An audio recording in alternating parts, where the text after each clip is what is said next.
제가 근무를 썼던 탄약고 초소에 대해 잠깐 설명드리겠습니다. 초소는 약간 경사진 언덕 한가운데 있었고 안에는 두 사람이 등을 맞댄 채로 경계를 서는 구조였습니다. 선임은 A 탄약고를, 후임은 B 탄약고를 바라보며 각자 구역을 지키는 방식이었죠. 야간이 되면 근무자 한 명이 초소를 나와 탄약고 철조망에 설치된 두꺼비 집으로 가서 거기에 있는 스위치를 올려 경계등을 켜야 했습니다. 그리고 아침이 되면 다시 그곳에 가서 불을 꺼야 했고요. 당시 저와 함께 근무를 섰던 선임이 들려줬던 이야기를 그대로 전해드리겠습니다. 몇 년 전쯤 전입 온 지 얼마 안 된 이등병과 전역을 얼마 앞둔 말년병장이 탄약고 근무를 섰을 때의 일입니다. 군기가 바짝 들어있던 이등병과 말수가 줄어든 말년병장이었기에 두 사람은 아무 말 없이 각자의 구역을 멍하니 바라보며 근무를 서고 있었습니다. 시간이 흐르고 날이 어둑어둑해지자 말년병장은 이등병에게 말했습니다. 야, 가서 경계등 좀 켜고 와. 이등병은 조용히 초소 계단을 내려와 A 탄약고 쪽 경계등을 켰고 이어서 B 탄약고로 천천히 걸어갔습니다. 그 모습을 가만히 지켜보던 말년병장은 문득 장난기가 발동했습니다.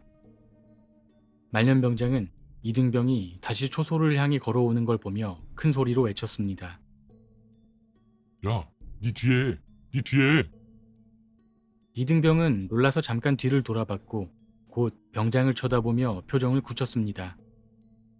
그리고는 갑자기 언덕을 헐레벌떡 뛰기 시작했습니다. 심지어 중간에 넘어졌는데도 기어 올라오기까지 했습니다. 그 모습이 우습게 느껴진 말년병장은 장난이 더 재밌어져서 소리쳤습니다. 야, 네 뒤에. 더 빨리 와, 더 빨리. 이등병은 거의 기어서 초소 계단을 타고 올라왔고 막 문을 열고 초소 안으로 뛰어들어왔습니다. 말년병장은 웃으며 아무 일도 없었다는 듯 고개를 돌려 말했습니다. 쫄기는 아무것도 아니야. 그러자 이등병이 조심스럽게 말했습니다. 괜찮으십니까? 말년병장은 장난이 너무 심했나 싶어 미안한 마음에 이등병을 다독였습니다. 너야말로 괜찮냐? 심심해서 장난 좀 쳐본 거야. 그런데 이등병이 말년병장의 말을 듣고 잠시 머뭇거리더니 다시 말을 꺼냈습니다. 그런데 아까 소리치실 때 초소 안에 병장님 말고 다른 사람이 한 명 더 있었습니다. 말년병장이 어리둥절한 표정으로 이등병을 바라보자 이등병은 천천히 덧붙였습니다. 전 분명히 이렇게 들었습니다. 야, 내 뒤에. 야, 내 뒤에. 더 빨리. 라고요.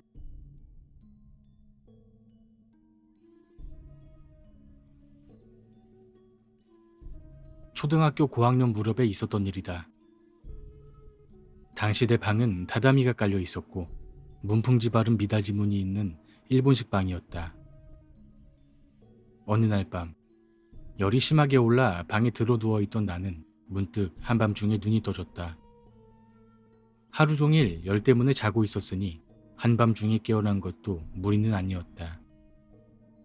당연히 방 안에 불은 모두 꺼져 있었고 미닫이 문도 닫혀 있었으니 방 안은 칠흑 같았다. 하지만 어두운 와중에서도 눈이 조금씩 어둠에 익숙해지며 방 안의 모습이 보이기 시작했다. 그런 상태로 멍하니 미닫이 문을 바라보고 있었는데 왠지 모르게 방 안이 이상하다는 생각이 들었다. 매일 보고 살고 있는 내 방인데도 뭔가 어색하다고 느꼈다. 그리고 눈치를 챘다. 내 방 미닫이 문에는 내가 손가락으로 장난삼아 뚫어놓은 구멍이 있었는데 어째서인지 그 구멍들이 평소보다 훨씬 많아진 것 같았다. 아직 감기 기운으로 몸이 안 좋았던 나는 멍하니 누워서 구멍의 개수를 세어보고 있었다. 하지만 아무리 세어보아도 평소 뚫려있던 구멍보다 훨씬 많았다. 3개 정도 있었을 구멍이 7개로 늘어나 있었던 것이다. 역시 이상하다 싶어 다시 세어보고 있는데 부욱 하고 문풍지가 찢어지며 구멍이 뚫렸다. 나는 순간 얼어붙고 말았다. 미닫이 문 바깥쪽은 유리로 되어 있어서 구멍은 방 안쪽에서만 뚫을 수 있었기 때문이다. 혼란스러운 와중에 놀리기라도 하는 것 마냥 또다시 부욱하며 다른 곳에 구멍이 뚫렸다. 무서워서 일어나고 싶었지만 몸을 움직이기엔 상태가 좋지 않았다. 더 이상 문 쪽을 보고 싶지 않지만 그렇다고 등을 보이는 것도 두려웠다. 어떻게 해야 하나 고민하고 있는데 갑자기 찌익하고 찢어지는 소리가 나더니 구멍이 5개나 더 생겨 있었고 그 자국은 마치 누군가가 5손가락을 펴서 그대로 문풍지를 찢어버린 것처럼 5곳의 구멍이 점점 아래로 내려오고 있었다. 나는 겁에 질려 반쯤 울고 있었지만 그곳에서 눈을 뗄 수는 없었다. 그리고 문풍지가 찢어져 생긴 큰 틈 사이로 까맣고 긴 머리카락이 방 안으로 흘러들어왔다. 머리카락은 자꾸자꾸 방 안으로 들어와 어느새 방바닥이 새까맣게 변할 정도였다. 나는 그대로 기절했다. 다음날 아침에 일어났는데 정말 거짓말같이 문에는 구멍 하나 없었다. 내가 뚫은 구멍마저 사라지고 완전히 종이를 새로 바른 것 같았다. 이상하다 싶어 종이를 잘 살펴봤는데 새 종이가 아닌 오래전에 붙인 것 같은 누런 종이였다. 그렇게 나는 얼른 방을 나서며 문을 다시 닫았는데 문 밖 닫혀있던 유리창에 긴 머리카락이 10개가량 붙어 있었다.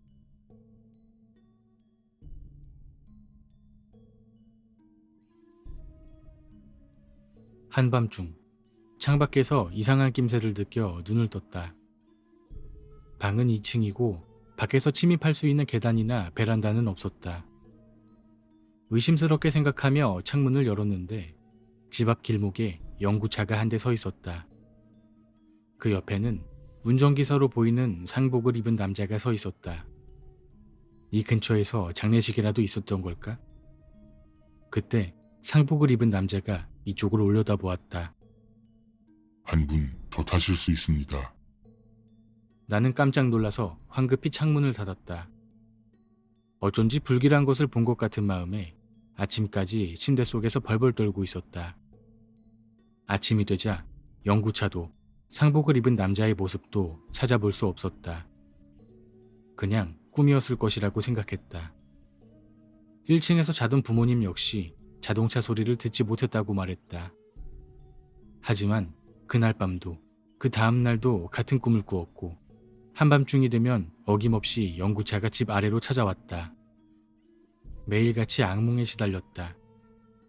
언젠가는 그 빈자리에 나를 강제로 태우는 것은 아닌가 걱정하면서 매일을 보냈다. 내가 점점 야위어가자 보다 못한 친구가 기분 전환 겸 쇼핑이라도 가자 하여 백화점으로 향했다. 백화점 안은 휴일을 즐기는 사람들로 가득했다. 그렇게 친구와 오랜만에 한껏 웃으며 쇼핑을 즐겼고 집으로 돌아가기 위해 엘리베이터를 기다렸다. 문이 열리자 사람들은 서로 밀치며 엘리베이터 안으로 들어갔고 어떻게든 먼저 타려는 사람들을 엘리베이터 안내원이 필사적으로 정리했다.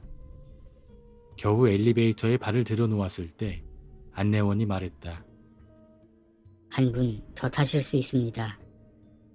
그 말을 듣고 얼른 친구를 데리고 엘리베이터에서 내렸고 친구는 왜 그러냐는 표정으로 나를 빤히 쳐다보았다. 그리고 수많은 사람들이 가득 찬 엘리베이터는 문을 닫고 아래로 내려갔다. 그 순간 쿵 하는 굉음과 함께 엘리베이터가 추락하여 탑승자 전원이 사망했다.